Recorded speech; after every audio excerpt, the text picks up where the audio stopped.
Assalamualaikum warahmatullahi wabarakatuh. Perkenalkan, nama saya Alifah Himatul Mufidah dengan NIM 230121604068 dari offering C. Nah, di sini saya akan menjelaskan isi dari bacaan yang saya baca. Bacaan kedua yang saya baca yaitu bacaan yang berjudul Facilitation in Digital Learning Environments. Karya atau penulisnya ialah Glenn Lalonde. Nah, mengapa saya memilih bacaan ini? Alasannya ialah saya memilih bacaan ini karena dalam bacaan ini itu membahas mengenai pembelajaran digital online yang tidak hanya asinkron tidak hanya asinkron tapi juga ada pembelajaran sinkron. Nah, saya sebagai mahasiswa perlu mengetahui bagaimana seharusnya pembelajaran sinkron dan asinkron dilaksanakan, mulai dari medianya, metode, sumber, dan lain-lain.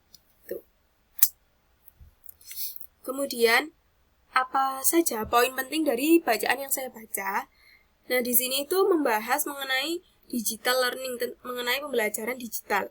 Nah, tapi di sini tuh khususnya itu mengarah lebih ke digital learning yang sinkron. Jadi, mengenai pembelajaran online sinkron. Jadi yang pastinya poin pentingnya itu pengertian pembelajaran online sinkron itu apa? Yaitu adalah menggambarkan orang-orang yang berkumpul dalam ruang yang berbasis web pada waktu yang sama. Jadi kalau asinkron itu waktunya berbeda. Nah, kalau sinkron itu waktunya sama, real time, tapi beda ruang. Ya, karena namanya juga online ya. Jadi Zoom atau apalah atau menggunakan web gitu. Tapi kalau misalnya yang nggak berbasis online ya cuman waktunya aja yang membedakan. Kemudian juga ada kenapa kok alasan harus ada pembelajaran online sinkron gitu. Juga ada keterbatasan pembelajaran online sinkron. Misalnya dari sulit memilih waktu, terus kemudian peminatnya itu lebih sedikit gitu juga. Karena kan kalau asinkronus itu lebih fleksibel. Nah, kalau yang sinkron ini itu mungkin kita juga perlu menyesuaikan waktu dan banyak hal. Kemudian juga ada poin skill yang perlu dikuasai oleh penyedia sinkron. Jadi kita pendidik ya, sebagai penyedia pembelajaran itu kita harus apa aja sih yang perlu kita kuasai seperti literasi digital, kemudian mengukur keberhasilan aktivitas, terus juga manajemen waktu yang pastinya. Selain itu tadi yang basic aja ya, selain dari yang basic pengertian pembelajaran online sinkron itu dan yang tadi itu yang mengikutinya, juga kita perlu mengetahui juga ada poin planning atau perencanaan. Jadi sebelum melaksanakan atau mengadakan pembelajaran sinkron itu, apa aja yang perlu direncanakan. Seperti tujuan, kita juga harus punya tujuan yang jelas.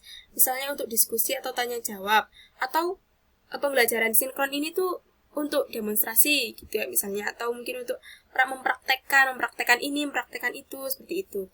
Kita juga misalnya kalau kita emang butuh banget, kita perlu bantuan dari fasilitator untuk menangani masalah teknis gitu misalnya, atau mungkin untuk mencatat, untuk membawa acara kalau seminar, seperti itu, moderator.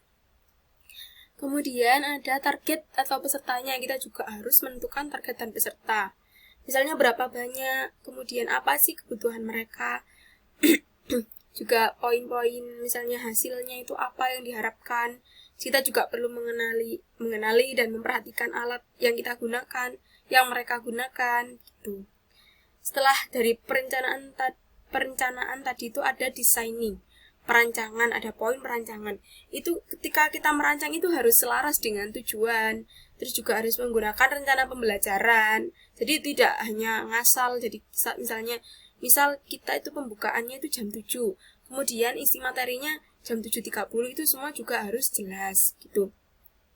Juga mempersiapkan peserta, poin-poin mempersiapkan peserta, misalnya sebelum mengikuti kelas sinkron, peserta harus membaca buku ini atau melihat video ini gitu, atau mengerjakan pretest gitu misalnya.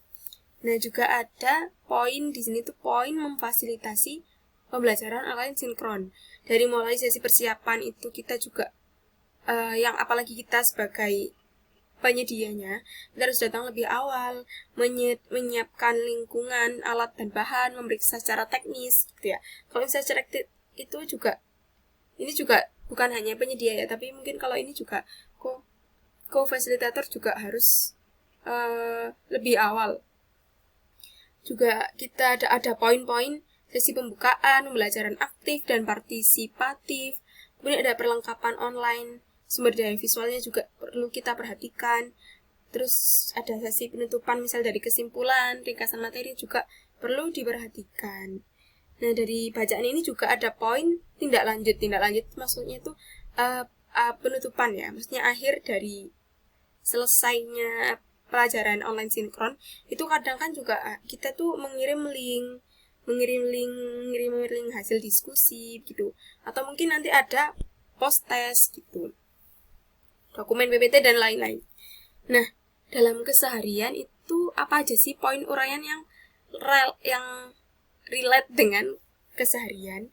Nah, itu menurut saya itu seperti pembelajaran, seperti terkadang itu ada pembelajaran yang hanya cocok untuk model sinkronus. Jadi, nggak semua pembelajaran itu cocok dengan model asinkronus, tapi ada beberapa yang cocok dengan model sinkronus. Nah, seperti pembelajaran demonstrasi. Misalnya demonstrasi itu kan demonstrasi mempraktekkan ya. Misalnya itu pembelajaran demonstrasi desain digital. Nah, kita juga perlu mempersiapkan sebelum online, selama online, dan setelah online dilaksanakan gitu. Kemudian cara memfasilitasi belajar dan peningkatan performansi manusia dari bacaan ini. Nah, yang pertama cara memfasilitasi belajar. Bacaan ini tuh menjelaskan mengenai pembelajaran online, ya, dan lebih banyaknya itu mengarah ke yang pembelajaran sinkronus. Jadi, pembelajaran sinkronis itu juga merupakan salah satu metode pembelajaran di mana siswa dan guru terlibat interaksi langsung, maksudnya itu real time ya, secara real time. Ya, bukan yang langsung fisik gitu, enggak, tapi real time, seperti Zoom. Nah, metode tersebut itu kan termasuk salah satu cara memfasilitasi pembelajaran yang lebih interaktif dan fleksibel. Itu. Jadi bacaan ini menurut saya itu ya bisa untuk memfasilitasi belajar tadi itu, memfasilitasi belajar yang sinkronus itu tadi. Nah, sedangkan untuk peningkatan performansi manusia, jadi setelah membaca bacaan, kemudian menerapkan metode pembelajaran sinkronus, nah, secara tidak langsung, guru, ya pendidik, maupun muridnya, maupun pelajar, itu akan menggunakan teknologi. Nah, dengan ini maka akan lebih banyak belajar dan terbiasa menggunakan teknologi digital. Jadi kalau misalnya pembelajaran sinkronus itu kan ya online, digital kan online. Pembelajaran online sinkronus itu sudah pasti kan menggunakan teknologi, entah itu Zoom, entah itu Google Meet atau yang lainnya, atau bisa juga di Google Docs sih. Nah, itu nanti itu kan yang pasti guru maupun orang-orang yang terlibat dalam aktivitas itu akan mempelajari mengenai teknologi itu. Nah, itu juga akan meningkatkan performansi manusianya. Nah, itu tadi penjelasan singkat dari saya mengenai bacaan kedua ini. Terima kasih sudah memperhatikan. Kurang lebihnya mohon maaf. Wassalamualaikum warahmatullahi wabarakatuh. Kok gak bisa?